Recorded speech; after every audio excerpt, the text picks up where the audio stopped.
will be recorded.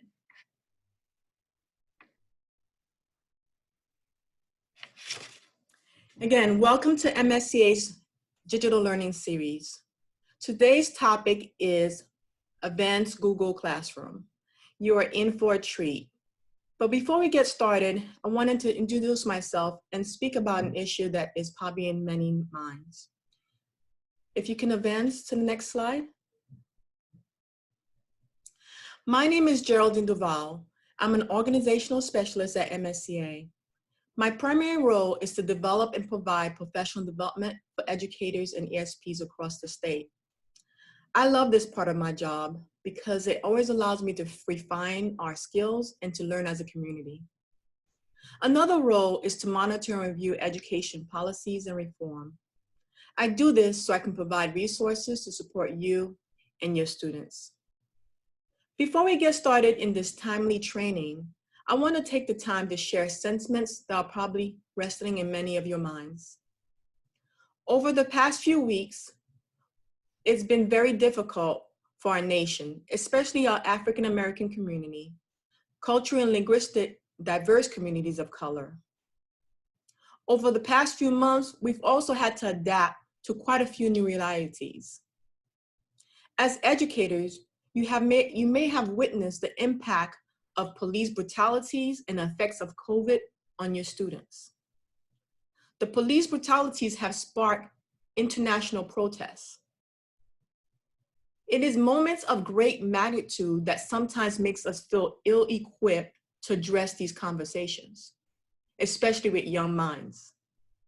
These difficult conversations are even more challenging in a remote learning environment. But we must. We simply must because traumatic events on young minds have a lifelong impact. Self-reflection is imperative in preparing for and facilitating these conversations. Everyone has civil rights, and we need to value everyone and their diversity.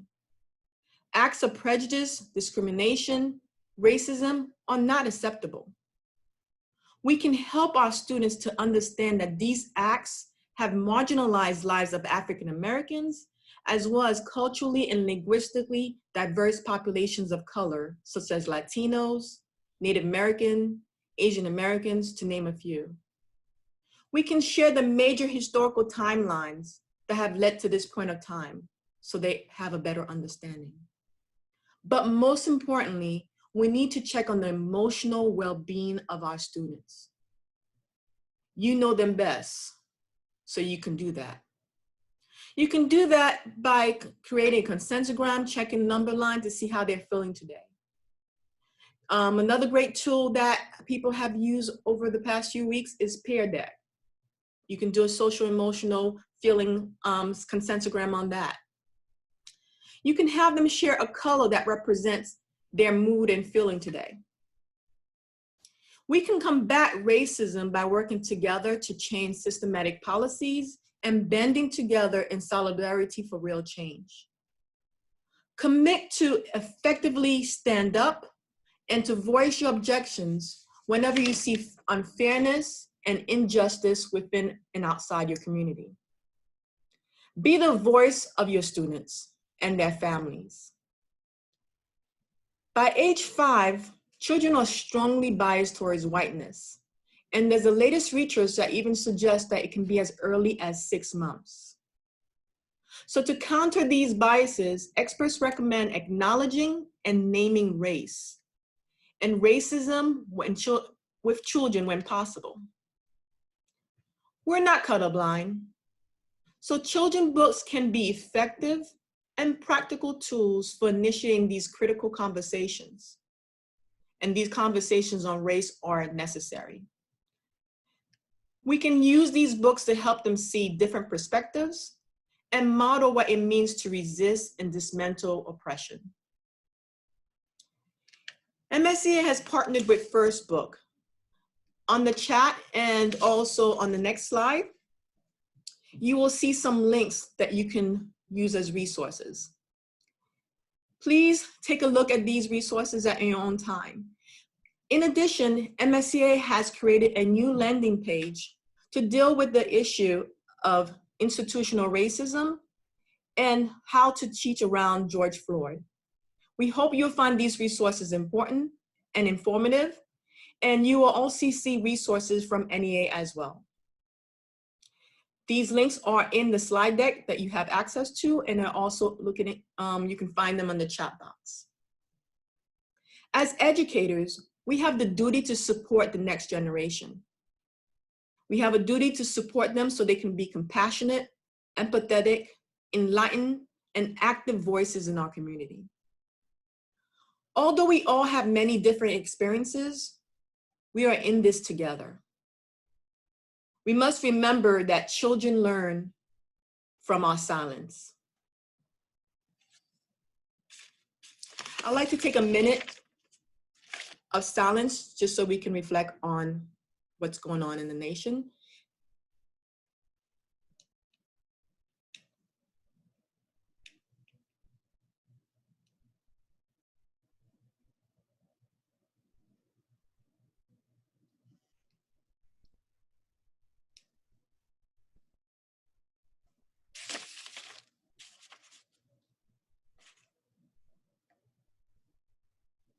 And now to return back to our session, if we can go to the next slide.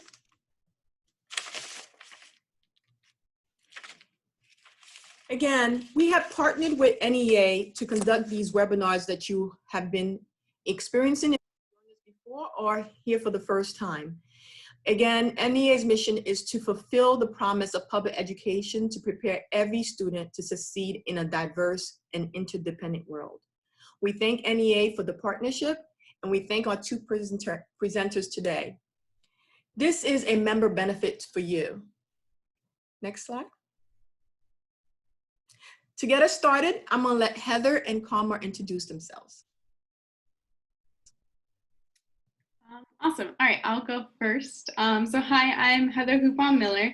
I am a 5th grade teacher in Ann Arbor, Michigan. I have been using Google Classroom for 4 years now. I've used it with 2nd graders, 4th graders, and 5th graders. And I'm really excited about, as much as it is awful that we're in a pandemic right now, I'm so excited about being able to teach people about these ed tech tools and being able to open up a whole new world of differentiation and opportunity for our students through these programs, especially Google and Google Classroom and the Google Suite. And yeah, so I'm happy to be here today. And hello, my name is Karma Nordstrom, and I teach middle school social studies, 7th and 8th grade social studies in Ann Arbor, Michigan. I have taught in Chicago, Ann Arbor, and for a while at an international school in Trondheim, Norway. I've been using Google Classroom also for about 4 years, and I'm so glad that I learned how to use it pretty early, because now I can help other people to use it now. So, and I just think it's a really great tool, and I'm excited about teaching you about it. I guess we'll go to the next slide here. Yeah, awesome, thank you. So perfect, so here's just a quick overview of our agenda today. So we have a pre-PD check-in. We're gonna talk about grade books and rubrics, providing thoughtful feedback, differentiating assignments, and some featured apps. When Carmen and I were talking about what we're gonna do for this, advanced Google Classroom looks so different for everyone. Maybe advanced for you is just finding ways to post different assignments, or finding different types of assignments to post, or finding apps that integrate. And so we tried to really think about things that could take it to the next level. And if there's something we don't cover today, I just posted in the chat a link to our Google Classroom. You might have to join with your personal email address, but there's a lot of tools and resources in there that go beyond what we're going to talk about today. And we know an hour simply isn't enough time. So if we're going too fast, please just tell us to slow down, and we can definitely pace ourselves better. Yeah, and we've also put links into this slideshow as well. So if for some reason the Google Classroom doesn't work for you, you have that. And then please make sure you can ask questions on, if you can get onto the Google Classroom in the parking lot we set up there, or in the chat at any time. We might not get back to you right away, but we'll try to answer your questions. All right, awesome. So we were just talking about like using colors to describe feelings and emotions, and actually that's going to be the first thing that we do here. So just quickly in the chat, you're going to pick a color on here that kind of describes your mood when it comes to learning more about Google Classroom and EdTech tools. So you can pick between a low and high energy, and as far as your feelings go, either unpleasant or pleasant. Maybe you're here by choice, or maybe you're here because your district's telling you that in the fall you're going to be implementing Google Classroom, and this is the time you have to learn. So if you're feeling probably like high energy and pleasant about this and you're super hyped up and ready to go, just post a yellow in the chat. And if you're feeling pleasant but your energy is just low, I know Karma and I are just wrapping up the end of the school year this week, so my energy level is pretty low too. That's okay, you can put that in the chat. It's a judgment-free zone, but we just kind of want to see where you stand as we're getting ready to go into this. So I'm seeing a lot of yellows. That's great. Blue. That's awesome. I love seeing the yellows and like the hyped up, like, let's get this done. I could totally understand the reds too. I'd have to say if I had to pick a color, it'd probably be blue right now. I'm so happy to be here, but I'm running on E too. I feel you guys. All right, and then for our last check-in, just on a range of 0 to 5, a 0 would be that you hate using online tools for teaching and learning. You think they're the worst. You'd rather just have pencil, paper, worksheets. You're gonna throw a 0 into the chat. Maybe you're a 5. You do everything with tech if you could. It's your favorite thing ever. You can put a 5 in the chat. And if you're right in the middle, if you like having a perfect balance, just put in a 3. And that would just kind of give us a better idea of where we're going with this. Lots of 4s and 5s. Yeah, lots of 4s. I was going to say, if they're in advanced Google Classroom, they probably do love Google Classroom. Yeah, good deal. I love Google Classroom too. Awesome. 3s. Yeah, 3s are good. Like, it's good to have a balance. Yeah. Awesome. Thank you, guys. So just quickly, while you guys are continuing to post your feelings in the chat towards EdTech tools and Google Classroom, just want to talk to you a little bit about the format of this class. So yes, we do have a slide deck and you do have access to it. And like Karma said, she did embed some videos so that you're more than welcome to go back and follow along with those videos. But pretty shortly here, we'll be done with the slide deck. And we are going to actually move into a live presentation of how to do things in Google Classroom. And the purpose of still having that slide deck is so that you can follow along. We've put all the steps and some information in there as well, but it just makes more sense for us to give you a visual step-by-step tutorial on it. So just pick whatever works best for you. Maybe watching us is better. Maybe you want to have your Google Classroom open to the side and follow along. And that's really up to you as the learner. Okay, I just wanted to quickly go over some of the symbols that you're going to see in Google Classroom. Since you are advanced, you're probably familiar with most of these symbols, but just so you know what we're talking about with the wording, like this symbol that you'll see, we often call that the waffle. Here's the hamburger, the gear, the snowman, the add, people, reuse. And these are some, the ones that we're going to be focusing a lot on today. So this will take you right to the grade book. Here's a symbol for add comment. This is when we're going to be grading students' work in Google Classroom. Here's how we get to the comment bank, comment history, and grades. And so we'll show you this more in depth as we go along, but I wanted to give you this slide that you can refer back to if necessary.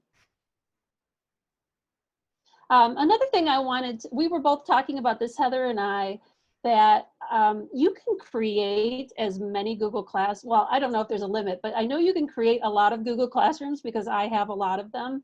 And I found it to be really helpful to just create sort of a sandbox classroom, like a classroom that just, I can practice things, try things, see how they look. And then I can always reuse some of the things that I make in my sandbox classroom and bring them over to the classroom I'm using with my students. Just kind of a way to practice things and try things out and not worry about it going out to the students and everybody seeing some mistake maybe that I made. So I would highly recommend that as kind of a tool for you, just to have that extra one to play with. If I can just chime in. Yeah, please. There. So one bummer about Google Classroom that I'm sure you guys are all familiar with is there's not a way to just flip over to seeing a student view. And so Karma and I like to buddy up on that sometimes, where one of us can see things as students, or you might have someone else in your building that you're just like, hey, can I be a student on your Google Classroom or your Google Classroom sandbox? Just because then it gives you the teacher perspective, but then also the student perspective of what they see. Thank you, Heather. I forgot to mention that. Okay, so this was where we were going to jump into showing you the actual classroom. But we thought Heather pointed out this great tip. Yeah, I did not know this. So actually, if you want to head over to your Google Classroom onto the landing screen for Google Classroom entirely. Let's hope my things are still open here in class because I lost. Oh yeah. Yep. Okay, we're good. Okay. So yeah, just I'm gonna go to the classes. Yeah, just as a disclaimer, Karma and I are both experiencing really bad thunderstorms here in Michigan. So if you see one of us freeze or if we lose power, that would be why. Just full on disclaimer.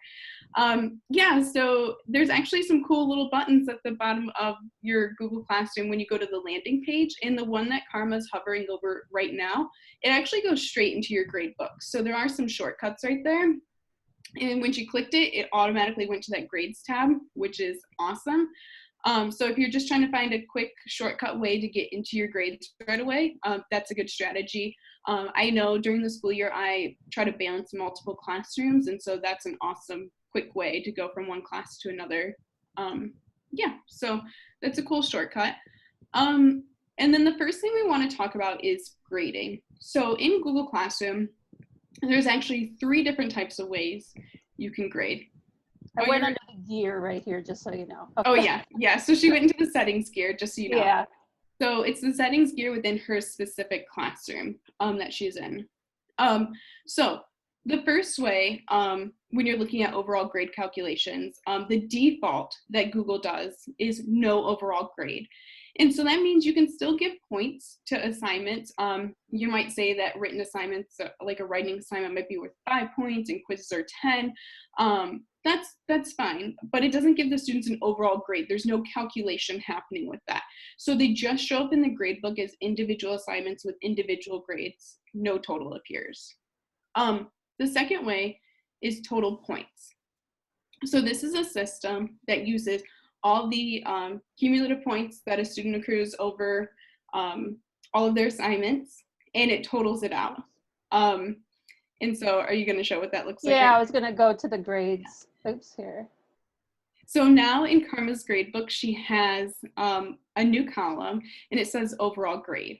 So as she starts going in, it's going to give students, like if the student that there's an assignment with 4 points right there, if Karma gave that student a 3 out of 4, that would be their overall grade for right now. So it totals up all those points, and it totals up all the points given and gives them an overall grade. And then the last way is weighted by category. So you have these different grade categories that show below. And when you add in grade categories, we'll do, this first one can be quizzes. We were thinking alike. So you might want to say that a quiz is worth 30% of a student's grade. You do want to zero it out, so you want to make sure that you get to 100%. And so now she's going to add a writing assignment, and we'll say that those are worth 70% of a kiddo's grade. So then as she goes in and grades those, Google Classroom will automatically add those weights in when calculating their grade. So and as you can see, that overall grade column is still there. Yeah, I don't have we don't have grades in. I don't have any grades in, so that's not going to help us right now. And the last thing I just wanted to show back in those settings, Karma. Mm-hmm. Yeah, perfect. So I also said, or there was another category that was total points. So when you do total points, you can still have grade categories. So if you see it just changed it, instead of it being a weighted percentage, now Karma can go in and put default points. And so she can make quizzes 30 points, and she can make writing assignments 70 points. And what's cool about this is, similarly to when you're making an assignment and you add a topic, you can do the same thing. So you can actually assign an assignment to a category. Yeah, I thought I'd see if I could do that with this one. Yeah. So now, as you can see, there's now a box that appears for Karma that says grade category, and she can make this a writing assignment. And when she clicks that, it's automatically going to assign it a point value. So it assigned it to 70 points. I'm just going to undo this right now, though. Oh, that's okay. This is something else I'm going to do. You're going to have to erase your point value, though. Perfect. Awesome. All right. So let me see where we are.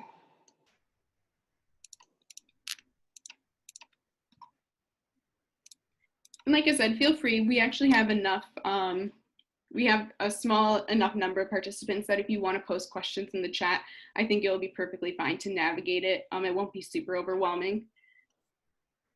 Okay, so I wanted to talk a little bit about rubrics.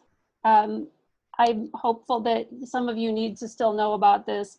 So here is an assignment that I created. It is a CER, which is a writing assignment. I'm going to edit it here. And so this is a writing assignment, and I would like to add a rubric to go with this. So the way we create a rubric in Google Classroom is when we're creating the assignment, we click here on this plus rubric sign, and we can either create a rubric, reuse a rubric, or import from Sheets. Import from Sheets doesn't work as well as it should, but I'll talk about that in a second. So to create a rubric, I would click here, and now I can add some different criteria. So if I'm doing a writing, like mine is a claim, evidence, reasoning, I could type here, claim, and then I could have different categories here. The way I always do mine is got it.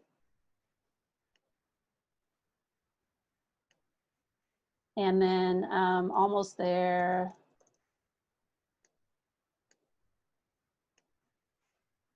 Moving in the right direction. And one is just getting started. And below here, I can add different descriptions of what I'm looking for the claim. And then if I want to add another criterion, like let's say I want to add, oops, there it goes. Now I wanted to add my evidence, I can do that here. Okay, I'm not going to type it all out because that'll take some time, but it's really easy. You type that in, you click save.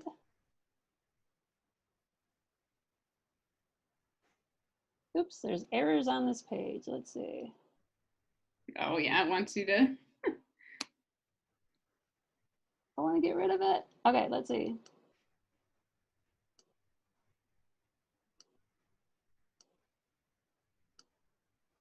Okay.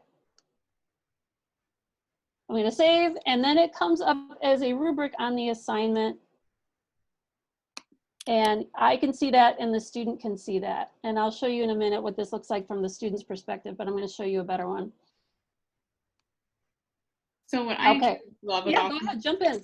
Oh, I was just going to say what I actually love about these rubrics is that we use, at the elementary level, we use writing pathways, and they give very like explicit like points for rubrics and stuff like that. So this is a really good way if you're having students to writing through Google Classroom to be able to use those rubrics that are given within your curriculum and just move them on over into digital form. Yeah, and once you create some rubrics, it's really easy just to reuse them. So I'm going to delete this one and just show you how to reuse one. So if I go here under rubric and I reuse, then I can select a classroom where I've used a rubric before. So I'm going to choose a different other social studies class that I have here. And I'm going to, here's a multi-criteria rubric that I used for another CER. I'm going to select that. And now that's automatically added to my assignment. And I'm going to save it. And I'll show you what this looks like from a student's point of view. So let me see if I can. All right, so here is a student's page. And if they go in here, here's the assignment. If they view the assignment, right here is all the criteria for the rubric. So they can click on this little caret and get more details. And it's all right there for them. And after you grade it, which I'll show you in a moment, they can see, you can see what, they can see what they got in each category very clearly. I'm gonna switch back. So that's how you would add a rubric and reuse a rubric. The other part I wanted to show you,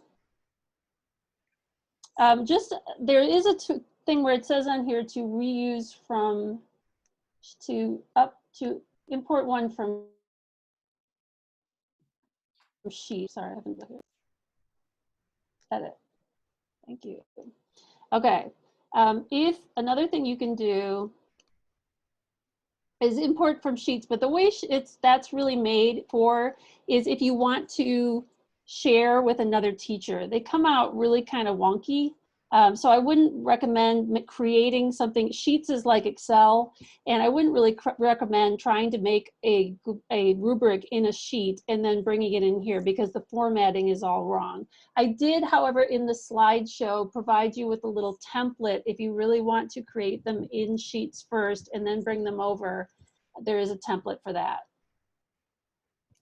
Did you have anything to add, Heather? Yeah. No, not about rubrics. You're doing awesome with that. Quick question, because someone in the chat asked, and at first I thought it was about the rubrics, but now I see. So the total side note, but the 1, 2, 3, and 4 you have in your instructions. Do you see under? Oh yeah. That yes. is.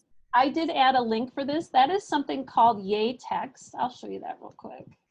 I know, totally like switching, but it's just so. Oh, this is one of my favorite things. So there are other sites like this, but Yay Text is really good. And you can type anything in this box. Like I do numbers all the time, so. And you just scroll down and you have all these different options. Some look better than others, but the numbers that I use are here, these keycap bubbles. And then I can copy that and it pastes into Google Classroom really well. Let's see, so there I just pasted those numbers in there. So yeah, it's a really cool thing. I use it sometimes just to change the font a little bit. You'll see some of my instructions have the slightly different font. You don't get much, you don't get colors, you don't get a whole lot of styles, but yeah, it's really fun. But you do have some really cool instructions going on there. So that looks sweet. Love it. I just think it really pops out and it makes it, more, easier to see for the kids. So it does. It spices it up since Google doesn't give you much choice on a lot of things for personalization. Yeah, exactly. So the last thing I want to just show what it looks like to grade with a rubric. So this is an assignment that I thought I had one that was turned in. Let me see. Oh, here's one that's turned in. Okay. So here's an assignment that's been turned in.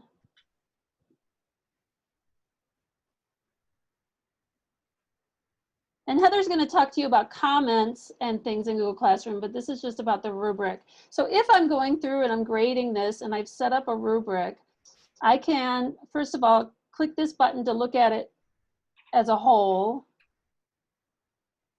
If I really need to refer to the whole rubric, or if I remember it really well, I can go back to my assignment.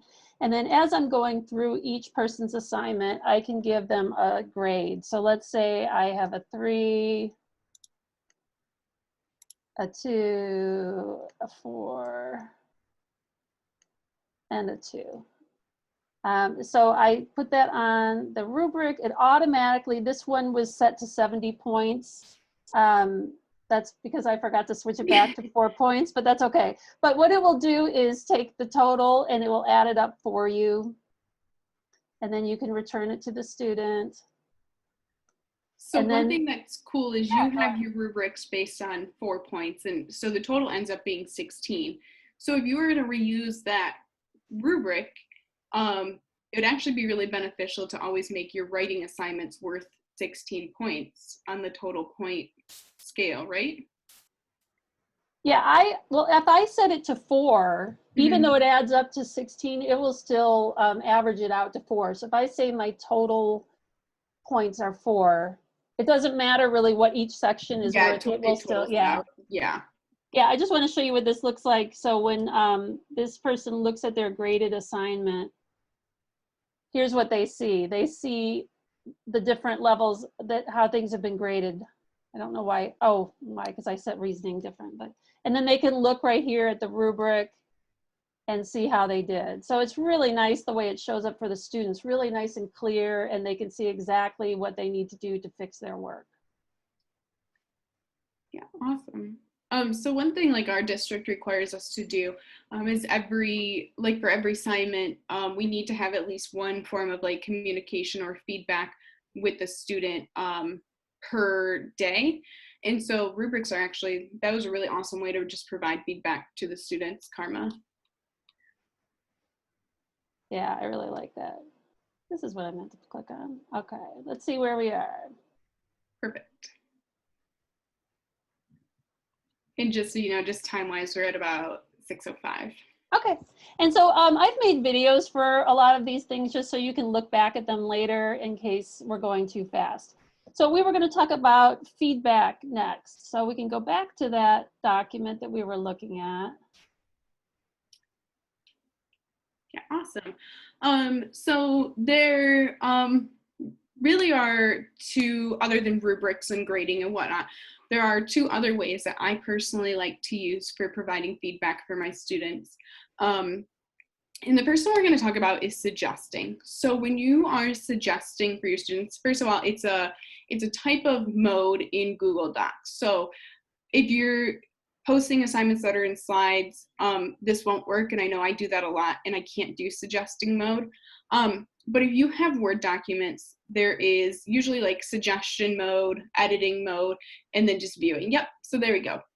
When you're in Google Classroom and you open up assignments through your gradebook to grade them, Google Classroom defaults to suggesting mode, which is really awesome. And think of it as almost like an editor. All right, so when you're actually in the editing, you're like manipulating the student's work. You're changing it. You might be, deleting stuff, adding stuff. Suggesting mode provides those suggestions to students. So Karma noticed on this student's assignment that with Mexico City, they did not capitalize the first letter. And so all she did was highlight over it. And she would just type in a capital M. And then with the C, she highlighted over that and just typed in a capital C. And if you see, it automatically produces little comments from Karma to her student that says replace M with M. And what students can do is they can either accept the suggestion. So they would click that checkbox. And actually, can you click the checkbox on one of them? Oh, checkbox, sorry, yeah. Yep. And then the other one, she hit the X, which is rejecting. So if a student doesn't like your feedback or suggestion, they can reject it. But usually my students just go through and click it because they know it's probably right. But, so suggesting is awesome because it's a really good way to not necessarily feed the students the answer, but to just make recommendations to them or just quickly point out some things you notice. And then the second way is through commenting. Yeah, let's do that. And so when we see that the word distribution is spelled wrong, so we could, if we wanted to, actually, you know what? Can you change Mexico City back to lowercase? Yeah. That's what I actually want to do. Perfect. It's gonna have you editing it. Yeah. Can you change it from suggesting mode to editing mode? Oh yeah, right, of course. Yep. Thank you. Awesome. Perfect. Okay. All right, awesome. So if Karma wants to add a comment to the student, she can just highlight over it. And then if you notice, there's this little, it looks like a dialog box with a plus sign in it. If she hovers over that, it says add comment, or there's also one in her toolbar that she also just hovered over. When she clicks that, now she has the ability to add a comment. And so here we can remind a student that we capitalize the first letter of proper nouns.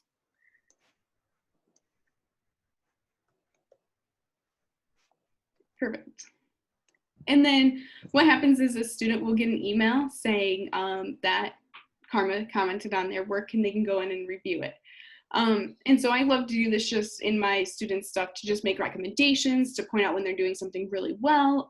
Sometimes if they get something wrong, I'll highlight over it and comment it and just say like, check again. This comment that Karma just did though, she might, as she's reading through a lot of these, she might end up with a lot of students who forget to capitalize their proper nouns. She doesn't want to rewrite this comment over and over and over again. So she's going to save it to her comment bank. And how she does that is she's going to click on, it's snowman, right? Yeah, on the snowman. Snowman. Yes, I'm learning. I usually just call it the 3 dots. And she's going to click add to comment bank. And she can check it. Yep, so perfect. And she's just going to click add. And so your comment bank is this little place that exists right here, where all of your comments that you've saved are stored so you can reuse them. It's really an awesome feature, especially if you notice that you're using the same comments over and over and over again, that you can just go in and pull from those. Like I love that Karma has another one already in there of always capitalize the first word in a sentence. So if you're noticing you're reusing a lot of comments, this is a really good place to store those comments and reuse them. And so can you show what that looks like to just reuse them? Yeah, well, one way you can do that, if I click here and I make a comment, and if I just put a hashtag in here, it will bring up my comment bank. And then I can say, okay, so this one is always capitalize the first word in a sentence. I just choose that and comment, and then we're good. Is that what you were looking for, Heather? Yeah, perfect. Yeah, so the hashtag, $, whatever you call it, is really your best friend with the comments bank to just bring all of those up. And so that's just a quick, easy tool to use for providing quick, fast feedback. I know it can be very time consuming to provide feedback.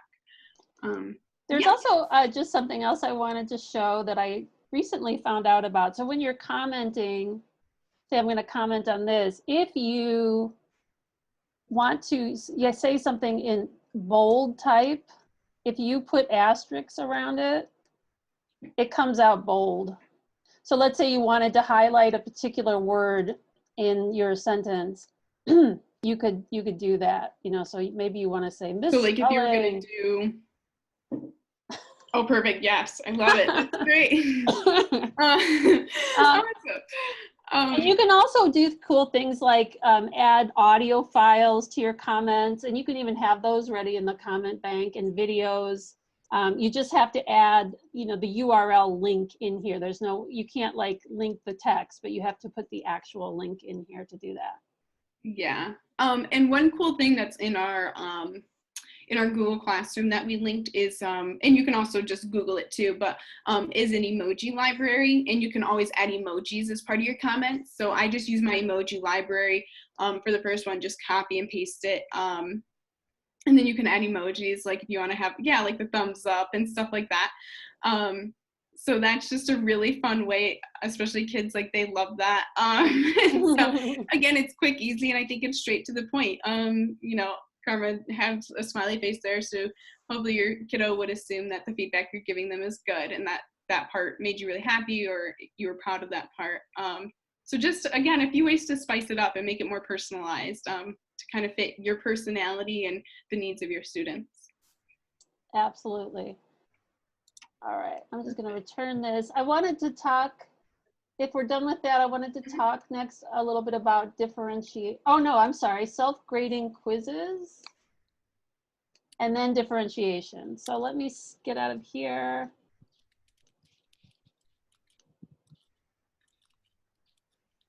My little toolbars are getting in the way of my screen.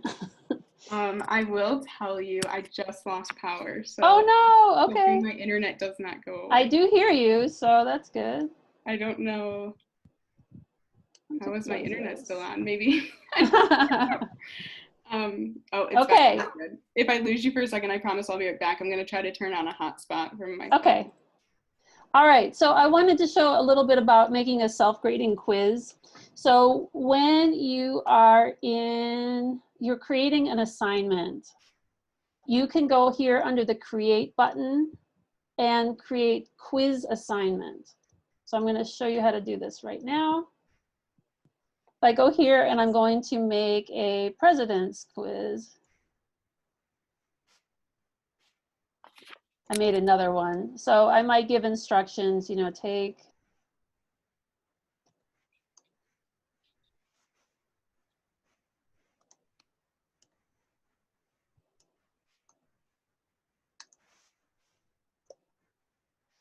okay, so here I can decide, do I want to put it into a category? Like maybe I want this quiz category. I can set a due date. I can put it under a topic. So we'll say social studies. And then I want to go in and this is how I'm going to make it a self-grading quiz. This has been a godsend to me during this time of teaching remotely because I can build in my feedback to the students. So I'm going to give it a name. And I'm going to add some questions. So I'll show you a completed one in a second, but I want to show you how you make the questions so they are self-grading. So let's just say, who was our first president? And I'm going to add my options.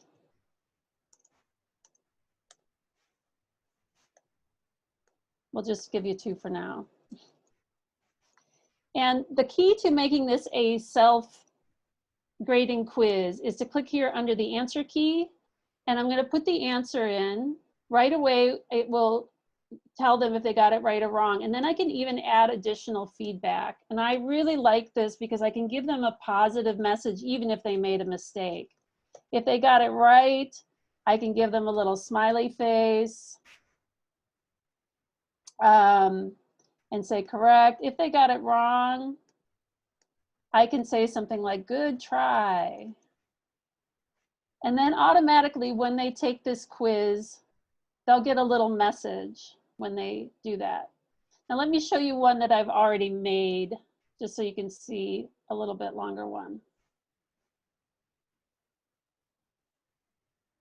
So one thing I really love about the feedback thing is that, so I've been utilizing that a lot with my students who are working on fractions. And so I usually present like a problem. And I do love, like, you can provide evidence or step-by-step or explanation that really goes in deep to show them, or resources. So I find that feedback piece in there so helpful to helping them understand, especially if they get it wrong.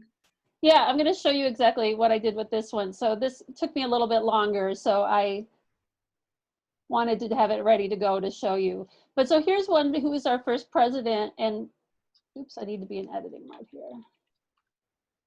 I do love your banner, by the way. I put that on there. I love to personalize everything. Yeah. If I go here under, why is,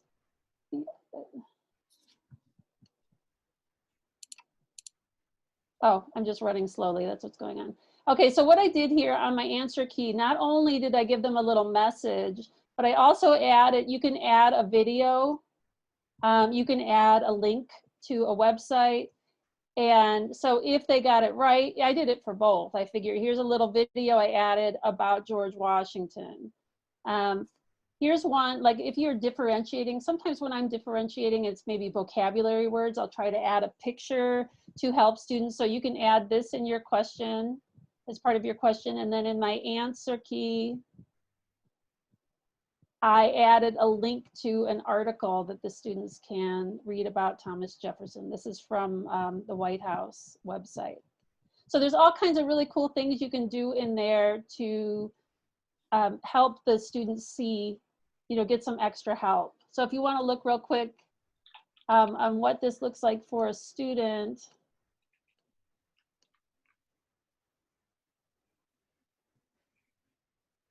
When he takes it. Yeah, I'm just gonna fill in my child's name here. That's okay. Let's see, he gets this one right, he gets this one wrong. He gets this one right. So he submits.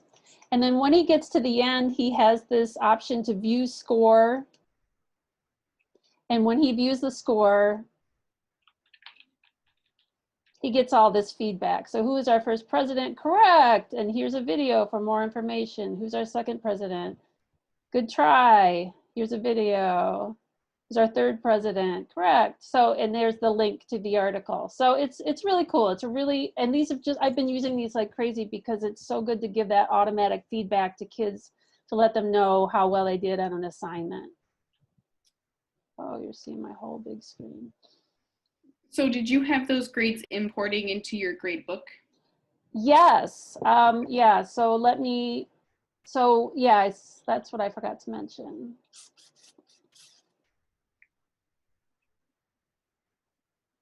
Let me finish up with this student. I'm sorry, I'm clicking on all the wrong things today. Okay. So yeah, so it gave him his score right away up here. And when I was setting up that task, Mm-hmm. what does it say? There is a button you can usually have where you can import the grades. Yeah, where it says grade imports. Yeah. Yeah. I'm sorry, this is getting in my way. Yeah, so anyway, there is a way where you can import grades. Why am I not seeing it, Heather? It's probably because you've already made the assignment. You can't go back and change Oh, it. right, It's right. similar to Okay. when you make an assignment for each student. Yeah, yeah. So if I were making a new quiz, I'll just show you that real quick. Yeah, so that is sometimes the bummer with Google Classroom. If you whoopsie, you still don't have that button. I don't know, but it comes up in our school account, so I'm not quite sure why. Oh, yeah, it might have to be your school account. That might be the difference. Yeah. I'm sorry about folks, there is a video that I created on the slideshow that does show that part of it. And so if you are very interested in seeing that, there is a video where I show that. If you look here, self-grading quizzes. Awesome. So I won't show this right now, but there's a video right there where you can see that. So I'm sorry that that's not working. Perfect. All right, awesome. I'm just doing a time check for us. Okay, perfect. So another step to really help take Google Classroom to the next level is differentiation. Yeah, this was one where I made a. Sorry again, I just lost power. You lost power. Oh my goodness. Okay. All right. Well, I am here, so we're fine. Everybody can still hear me? I hope so. Okay. So what I wanted to do is create a differentiated assignment. So I'm going to go under here and I'm going to show you a couple different ways you can differentiate using Google Classroom. So if I'm creating assignment, I'm going to reuse a post for this from my other classroom, something that I've used before. And I have made two different versions of the same assignment. So one is for my gen ed kids and one is for kids who need a little extra support. So first I'm going to use my gen ed kid one and put it in here. And the way I can do this, I could use this and send it to all my kids and then just write a little private comment to the students to give them some extra support.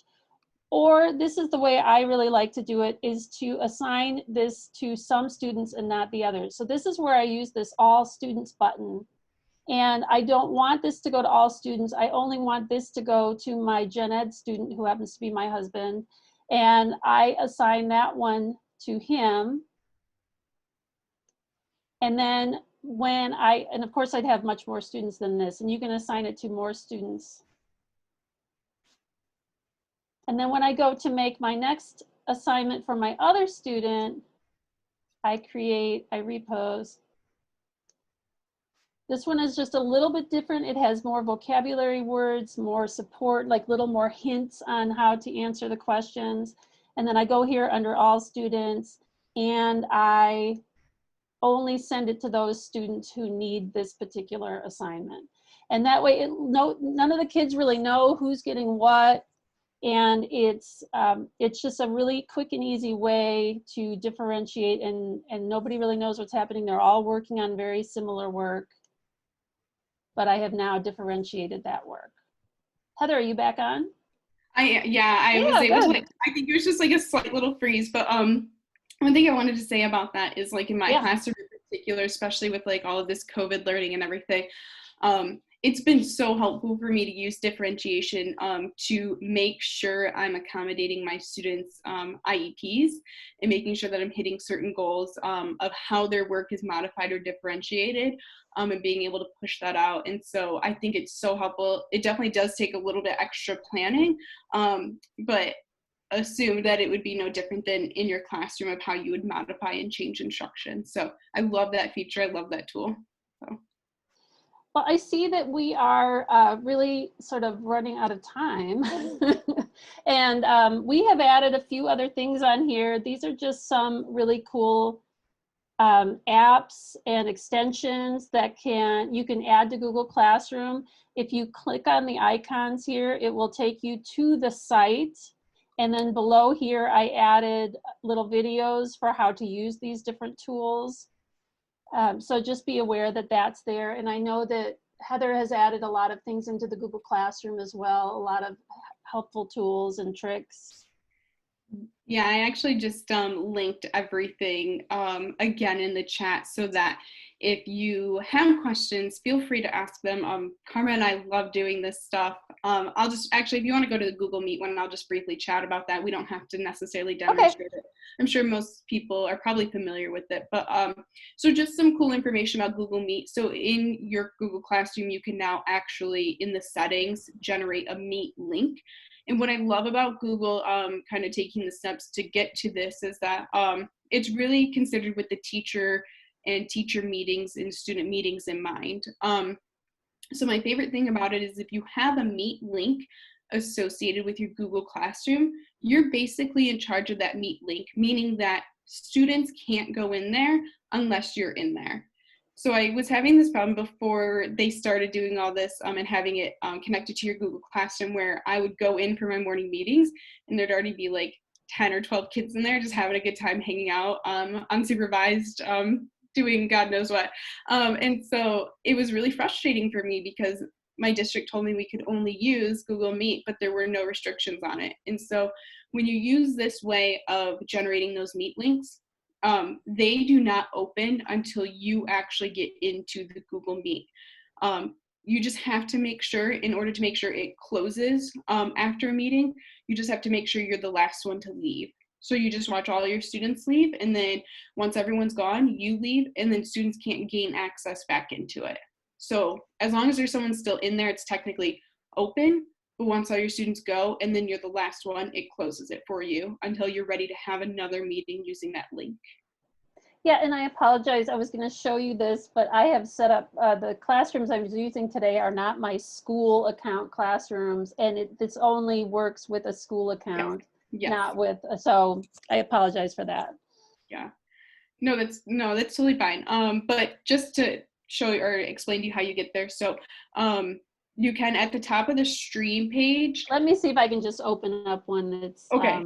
From my other account. Yeah, so on your banner, there's like an option to generate a Meet link, and it will display it right there for you and your kiddos to see. And then you can also go back through the settings, and it has the option to generate a Meet link in there too.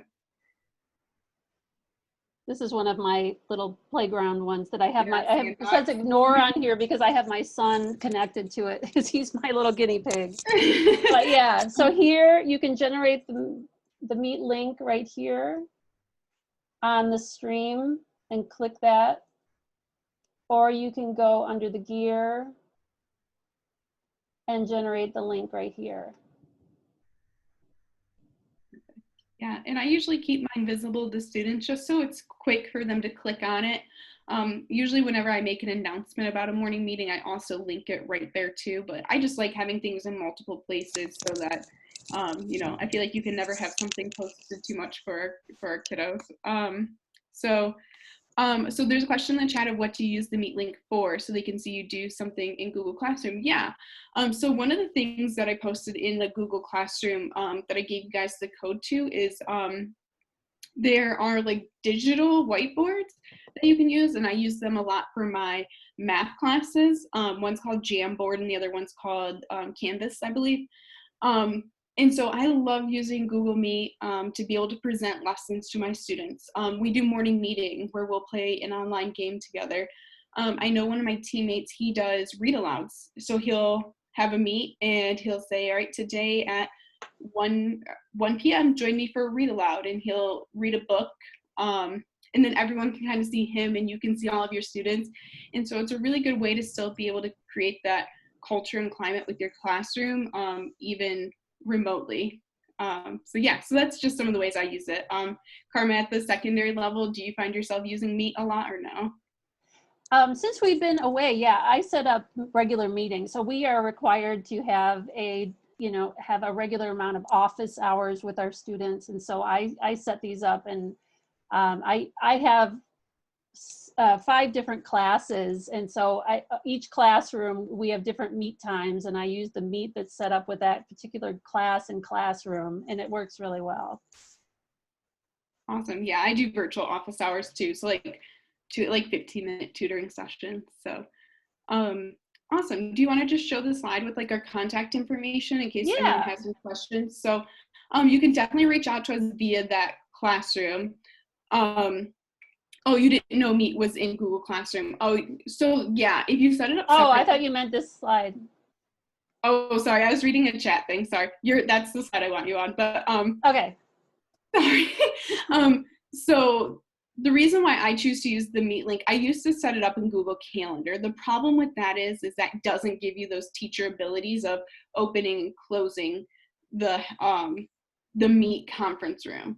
So I used to set it up that way. If you actually generate a Meet link, one, it's nice because you always have the same link. It's always the same, so that's awesome. And 2, it gives you that ability to be able to open up the classroom for students to come into, or open up the meeting for students to come into, and then close it when you're done.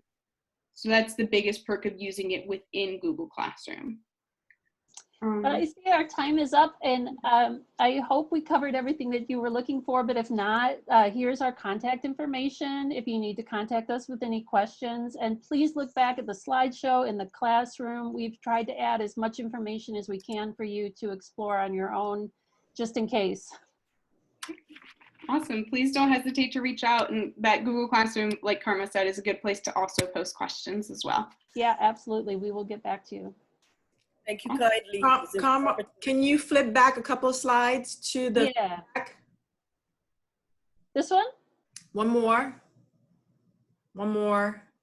I'm sorry. There you go. Perfect. As you can see, I told you you guys would be in for a great Heather and Karma really know Google Classroom, and I've picked a couple new tricks to add to my toolkit, and hopefully you have as well. What we found powerful with this, we were teaching you about a tool, a learning management tool, but within it, you saw a lot of things embedded to support equity within your classroom, how to differentiate for the different learners so that you can more target your support for each of their unique needs. So you saw how feedback was can be more relevant and tweaked to match your students, how differentiation could occur both in Google Classroom and Google Forms. So I think hopefully that is something you can take forward as you finish up the year and think about next year, other ways that you can kind of refine your platform. So thank you again, Heather and Karma, for presenting to us today. As you can see, we put a link for you to go ahead and fill out that feedback. This is very important for us. It is the same link that we will use for all our scheduled webinars. So if you, for example, did not fill that out last week and you were with us, please go back and fill up. We use these feedbacks so we know what we need to do to support you, how the session was useful, other things that you might need. So please take the time to complete that feedback form again. And last but not least, the next slide. We have our next session, which is going to be June 17th. Again, registration is in that link. As before, if we find that the numbers are manageable, we may change it into a meeting style versus webinar. So please look at your email the day before or the day of to see if there's an additional registration link that has changed. But for now, we'll be keeping it as a webinar style. Next slide. If you look at the second link, the Digital Learning Series 2020, you will find all the registration webinars that we have in place for you for the remaining of the summer, as well as the resources for these webinars. They take about a week to a week and a half to upload, so be patient with us, but you will see that we've included the first 3 series that we've done, so you can find the resources and the links to that to support your need. And I think the next slide is yours, right? Okay. Yep, so those are just additional resources. Again, they're embedded in the slide deck, so feel free to check those out. These are more Google Classroom basics, but just in case you need a refresher, those are there for you to visit. One webinar that we did not put in yet because we're still trying to work out the details. We're hoping to have a webinar, tentative date is July 22nd, if you want to put it on your calendar, to deal with racial justice, to kind of deal with the conversation that I started us with the webinar today. So again, it is not listed in the list of all the digital learning series, but we will be adding that hopefully July 22nd. So stay tuned for more details. Again, I want to thank Heather and Kama for presenting with us this afternoon. I hope you find this informative. And as we said, MSCA is here to support your professional practice and to support you in helping students further their growth. So I thank you for joining us. We're here for you. So please, any questions, you can also email me. My information is also located in that slide deck. Thank you. Thank you so much for having us. Be safe, everyone. Thank you. You as well. We'll wait about 1 minute, see if there's anything, and then we'll be signing off. Perfect.